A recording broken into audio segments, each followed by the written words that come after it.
Busy, ¿qué pasó?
Hey, welcome back to another episode of the Best Home Buying Advice. Looks like we're having some tech issues on the camera side, so give me 1 second, see if I can get that resolved. Let me see here.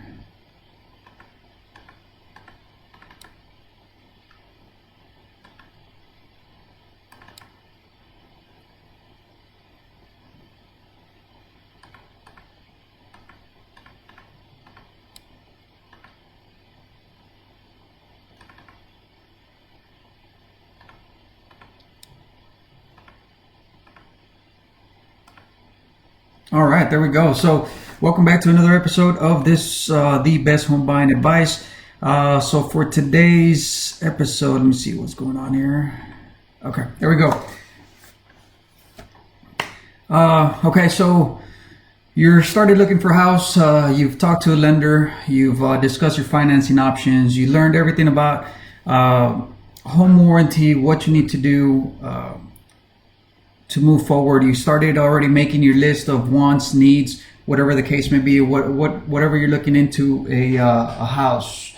So once you've taken care of all that, talk to the lender, made your list. Found out everything that you need to know ahead of time before going and looking for houses. You've got a list of houses already of what houses you want to go see, and you're looking at 2 or 3 houses on a daily basis for maybe a couple of weeks now. You started narrowing it down, maybe one house out of each time that you're actually looking at houses. So what's next? You find the house, you've already narrowed it down. It's 3 that you've already been looking for a couple weeks. You've narrowed it down to 3 houses from all the hundreds of houses that you've seen throughout the whole week. So what is actually next? And this is where your real estate professional, your lender, your team that's helping you buy your house really starts to shine, because normally if you're looking for those houses, you're buying by yourself, and you're buying on your own without the help of any real estate professional, then the next step for you would probably be to try and talk to the seller, try to negotiate a price, whatever the case may be. So here's what's important. If you go out looking for houses and the signs that you see on the houses for sale, those are usually published by the listing agents. Those listing agents represent the sellers. They have the seller's best interest in mind, and therefore, and it works kind of like the way the law works. Anything you say can and will be used against you in the negotiation process. So whatever information you give them, you sound too eager, whatever the case may be, it may affect you negatively on your negotiation. So that's why you always want to have a real estate professional that kind of acts like a filter. They'll know what to say and what not to say during the negotiation. But even before that, if you are working with a real estate professional, again, this is where your team starts to shine, because even before you start working on an offer, even before you start thinking of what the house is worth, what you should offer, that real estate professional is going to do a full market analysis. Hopefully they already know the market. They know they've been active in the market. They know what similar houses are selling for in the area. Still, I would still encourage that real estate professionals would still do a market analysis to verify that the numbers are as they appear to be, or what they think that the house would be valued at, or what a good price, what a good offer would be, it's not just the offer price. It's a lot of factors. If we're going to be asking for closing costs, if we're going to be asking for an option period, if we're going to be asking for money for a home warranty, all those factors come into play. And doing a market analysis before you actually work on that offer is super important. And it's where, again, your real estate team of professionals really shines, because they'll be able to look at that market and say whether the market is going to support us asking for so much stuff ahead of time, or if maybe we should ease back on the things that we're requesting from the seller. Maybe we don't want to ask for so much in seller concessions, or maybe we don't want to ask for a home warranty. Maybe the real estate agent might want to buy that home warranty for you, so we don't have to put it in the contract and make your offer stronger. So it just depends on what type of market we're in, whether it's a seller's market, a buyer's market, what houses are selling for in the area, and all those kind of come into play. Yesterday I had a really interesting call where a client called in, and because of what's going on right now, the COVID-19, buyers are expecting for sellers to drop those prices in the houses. And while it has been seen nationwide, it's COVID hasn't hit the real estate market or the housing market just that hard just yet, to where it's forcing sellers to drop prices right now. They're not really budging just yet on the prices. So the conversation I had was, well, we haven't been in a buyer's market, in a seller's market for quite a while. And it's kind of subjective because you want to look at the market from different perspectives. You want to see what the national numbers look like, to see what the market sentiment is, what the interest rates look like, all that good stuff, because all that affects the amount of willing and able buyers that are on the market, and that in turn affects the inventory of houses that are available, which is going to, at the end of the day, affect the prices and how much sellers are willing to negotiate on the prices.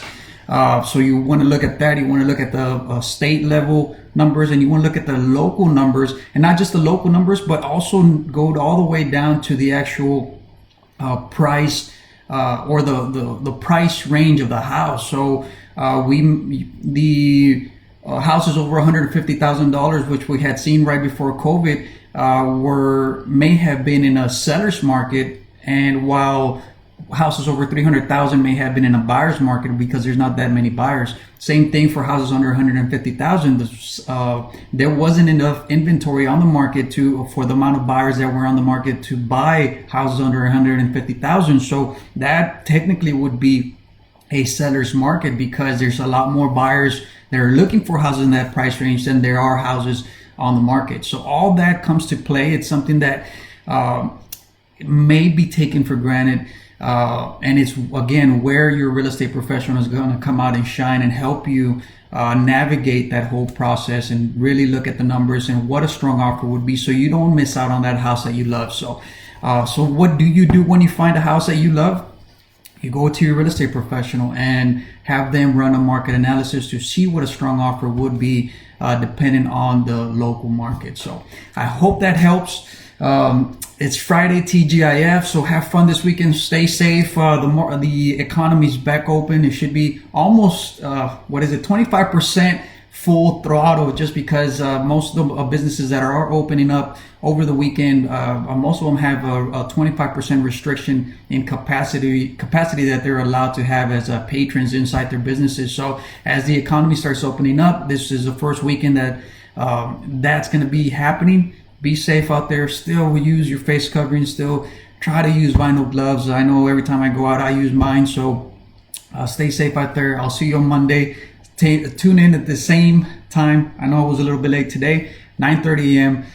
Going on to, so just the next question that I'm going to answer, which is going to be, I'm probably going to go a little bit more in depth. It is going to run a little bit longer, and it's going to be, so how much do I actually offer? Which is a super key question. Once we do find the house that we love, we touched base on it right now, but I want to go a little bit more in depth on Monday morning. Tune in to as I answer the question of how much do we offer for the house that we love. So thanks for tuning in. Love you guys. Peace.